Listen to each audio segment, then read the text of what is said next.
ಒಳ್ಳೆಯ ನಮ್ಮ ಅಮ್ಮೋರವರಲ್ಲ, ಅವರು ಸ್ಯಾನೆ ಒಳ್ಳೆಯವರು.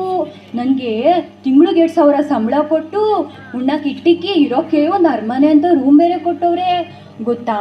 ಇನ್ನವ್ರ ಗಂಡ ಅವರಲ್ಲ, ಅವರು ಧರ್ಮರಾಯನಂತವರು ಸ್ಯಾನೆ ಒಳ್ಳೆಯವರು. ಇಂಥ ಮನ್ಸರು ನಮಗೆಲ್ಲರೂ ಸಿಕ್ಕಾರಾ? ಯಾವ್ರಂಥ ಮನ್ಸರು, ಅವ್ರು ಬರೋದ್ರಾಗ ಕೆಲಸ ಎಲ್ಲ ಪಟ್ ಅಂತ ಮಾಡ್ಬಿಡ್ಬೇಕು.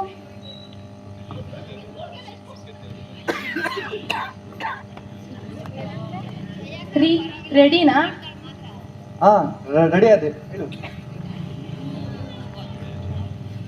ಸಿಟಿ ಕಡೆ ಇದ್ರೆ ಮನೆ ಕೆಲಸಕ್ಕೆ 15,000 20,000 ಕೊಡಬೇಕು. ಈ ಹಳ್ಳಿ ಹೆಂಗ್ಸು ಬರೀ 2,000ಕ್ಕೆ ಮನೆ ಕೆಲಸ ಎಲ್ಲ ಮಾಡ್ಕೊಡ್ತಾರೆ. ಎಷ್ಟು ಬಕ್ರ ಅಲ್ವಾ ಇವರು? ಸೋನು ಆ ಥರ ಎಲ್ಲ ಯಾಕೆ ಹೇಳ್ತೀಯ? ಹಳ್ಳಿ ಜನರು ಮುಗ್ಧರು, ಪಾಪ ಅವ್ರಿಗೇನು ಅರ್ಥ ಆಗಲ್ಲ. ಅವ್ರಿಗೇನು ಗೊತ್ತಾಗ್ಲಿ ಅಂದರೆ ನೀನು ಹೇಳ್ಕೊಡ್ಬೇಕು. ಬಟ್ ಅದು ಈ ಥರ ಎಲ್ಲ ಹೇಳ್ಬಾರ್ದು. ಸರಿ ಸರಿ, ಈಗ ನಂಗೆ ಟೈಮ್ ಆಯ್ತು, ನಾನು ಹೋಗ್ತೀನಿ ಕೆಲಸಕ್ಕೆ.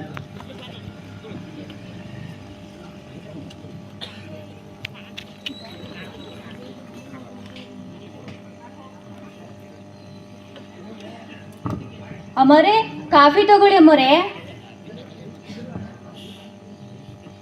ಚಿನ್ನಿ, ನಂಗೆ ತುಂಬ ತಲೆನೋವಿದೆ, ಕಾಫಿ ಬೇಡ, ಜಿಂಜರ್ ಕಾಫಿ ಮಾಡ್ಕೊಡ್ತೀಯಾ?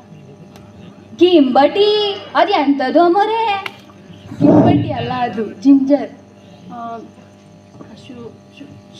ಶುಂಠಿ ಕಾಫಿ. ವಾ, ಹಂಗ ನೀ ಮತ್ತೆ ಶುಂಠಿ ಟೀಯಾ ಹಿಂಗೋಗಂಗೆ ಮಾಡ್ಕೊಬತ್ತೀನಿ. ನಮ್ಮ ಕಡೆ ಶುಂಠಿ ಟೀ ಮಾಡಿದ್ರೆ ತಲೆನಾಗೆಲ್ಲ ಪಟ್ಟ ಅಂತ ಪುಟ್ಟೋಯ್ತದೆ. ನೀವು ಟಸು ಪುಸನ ನಂಗೆ ಹೆಂಗೆ ಗೊತ್ತಾಗಬೇಕು? ಇರೀರಿ, ಹಂಗೋಗಿ ಬರ್ತೀನಿ.